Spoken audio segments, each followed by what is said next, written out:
이름이 좀 길고 어렵죠? 제7차 건설기술진흥 기본계획. 근데요, 이게 이름만 좀 복잡할 뿐이지 앞으로 대한민국 건설 현장을 완전히 바꿔놓을 정말 중요한 청사진입니다. 오늘 이 계획이 도대체 뭐고 또 현장에 계신 여러분들께는 어떤 의미가 있는지 제가 아주 쉽고 명확하게 설명해 드릴게요. 자, 근데 이런 대대적인 계획이 갑자기 왜 나왔을까요? 다 이유가 있겠죠? 이 계획이 왜 이렇게 중요하냐면 지금 우리 건설 산업이 처한 현실이 생각보다 훨씬 심각하기 때문입니다. 그 현실부터 한번 보시죠. 우리가 흔히 건설 현장이 좀 위험하고 또 비효율적이다 이런 얘기들 하잖아요. 근데요, 이게 그냥 막연한 이미지가 아닙니다. 실제 데이터로 보면 이 현실이 정말 뼈아플 정도로 명확하게 드러납니다. 자, 여기 숫자 보이시죠? 마이너스 34%. 이게 뭐냐면요, 지난 20년 동안 우리나라 건설업의 노동 생산성 성적표입니다. 네, 오히려 떨어진 거예요. 이게 얼마나 심각하냐면 같은 기간에 제조업은 생산성이 90% 넘게 폭발적으로 성장했거든요. 제조업이 저만치 달려갈 동안 건설업은 뒷걸음질 친 거죠. 생산성도 문제지만 사실 더 가슴 아픈 건 안전 문제입니다. 이 숫자 11배. 이게 뭐냐면요. 우리나라 건설 현장에서 일하시는 분들의 사망 만인율, 그러니까 근로자 10,000명당 사망자 수가 영국보다 무려 11배나 높다는 뜻입니다. 바로 옆 나라 일본과 비교해도 3배나 높아요. 이건 그냥 통계가 아니라 정말 비극적인 현실입니다. 그럼 도대체 왜 이렇게 된 걸까요? 원인은 아주 복합적이고 또 구조적입니다. 예를 들어서 제조업은 벌써 디지털 전환율이 28%에 달하는데 건설업은 고작 6% 수준이에요.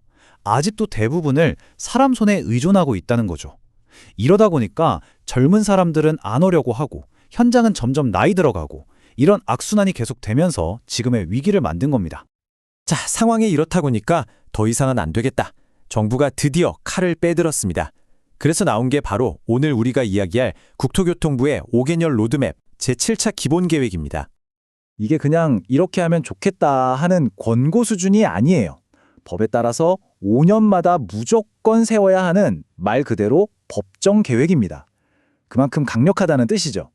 한마디로 기술, 안전, 글로벌 경쟁력 이 세 가지 측면에서 건설 산업의 판을 아예 새로 짜겠다는 정부의 아주 강력한 의지가 담겨 있는 겁니다. 그래서 목표도 그냥 뜬구름 잡는 얘기가 아닙니다. 아주 구체적이고 또 야심차요. 2027년까지 생산성은 15% 올리고 해외 엔지니어링 시장 점유율은 지금의 2배 이상으로 늘리고 그리고 무엇보다 가장 중요한 거 아까 말씀드렸던 그 안타까운 사망자 수를 절반으로 줄이겠다. 이렇게 딱 못을 박았습니다. 결국 이 모든 계획을 한 문장으로 요약하면 바로 이겁니다. 디지털 혁신 그리고 안전 강화. 이 두 개의 키워드가 앞으로 5년간 대한민국 건설 산업을 움직일 가장 중요한 엔진이라고 보시면 돼요. 아주 명확하죠? 자, 그럼 그 첫 번째 엔진, 디지털 혁신부터 한번 자세히 들여다볼까요? 여기서 가장 핵심적인 변화는요, 바로 디지털 기술을 이제 선택이 아니라 의무로 만들겠다는 겁니다. 그 디지털 혁신의 심장 역할을 하는 게 바로 이 빔입니다. 빌딩 정보 모델링. 이게 그냥 3D 도면 그리고 끝나는 게 아니에요. 설계 단계부터 건물이 다 지어지고 나중에 유지 보수하는 그 모든 과정의 정보를 이 디지털 모델 하나에 다 담는 겁니다. 그러니까 관련된 모든 사람들이 똑같은 정보를 실시간으로 보면서 일하게 되니까 뭐랄까 협업의 레벨이 완전히 달라지는 거죠. 특히 공공공사 하시는 분들은 이 일정표 정말 눈여겨보셔야 합니다. 이제 빔은 하면 좋은 것이 아니라 무조건 해야 하는 것이 됐습니다. 여기 보시는 것처럼 큰 공사부터 시작해서 점차적으로 모든 공공공사에 의무적으로 적용돼요. 이건 이제 피할 수가 없는 흐름입니다.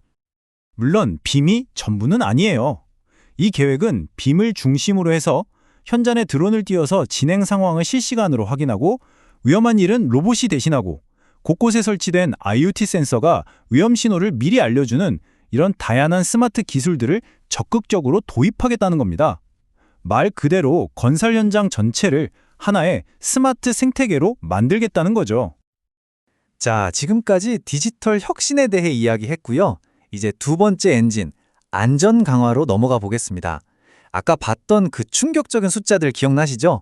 우리 건설 산업의 가장 아픈 손가락인 이 안전 문제를 이번 계획에서는 과연 어떻게 풀려고 하는지 한번 보겠습니다. 여기서 정말 중요한 포인트는요. 그냥 뭐 안전 규정 몇 개 더 만들고 단속 강화하고 이런 수준의 이야기가 아니라는 겁니다. 지금까지는 사고가 터지면 그때 가서 책임자 찾고 처벌하는 이런 식이었잖아요. 이걸 완전히 바꾸겠다는 거예요. 기업들이 알아서 스스로 안전을 챙기도록 유도하고 정부는 그걸 적극적으로 지원해주는 방식으로 패러다임 자체를 바꾸는 거죠. 그럼 이런 철학이 현장에서는 어떻게 나타날까요? 예를 들면 AI나 IoT 센서 같은 기술로 위험 요소를 미리미리 찾아내고요. 또 안전관리 정말 잘하는 회사는 확실하게 상을 주는 겁니다. 뭐 공사 수주할 때 가점을 준다든지요. 그리고 발주처가 직접 안전 점검을 해서 시공사가 대충 넘어가는 걸 막는 이런 식으로 시스템 자체를 뜯어고치는 시도들이 포함되어 있습니다. 자, 그럼 이 거창한 계획들. 그래서 이게 나랑 무슨 상관인데? 현장에서 일하는 우리한테는 대체 뭐가 달라지는 건데? 이렇게 궁금하실 거예요. 바로 그 얘기를 해보겠습니다. 복잡하게 생각할 것 없이 딱 3가지만 기억하시면 됩니다.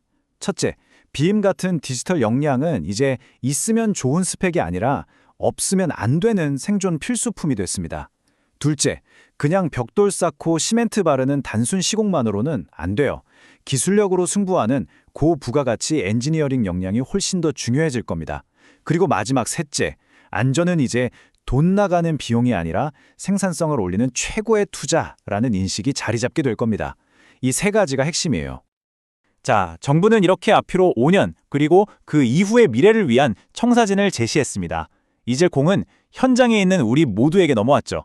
이 거대한 변화의 흐름 위에서 기회를 잡을 것인가 아니면 도태될 것인가. 그 선택은 이제 우리의 몫입니다. 여러분은 준비되셨습니까?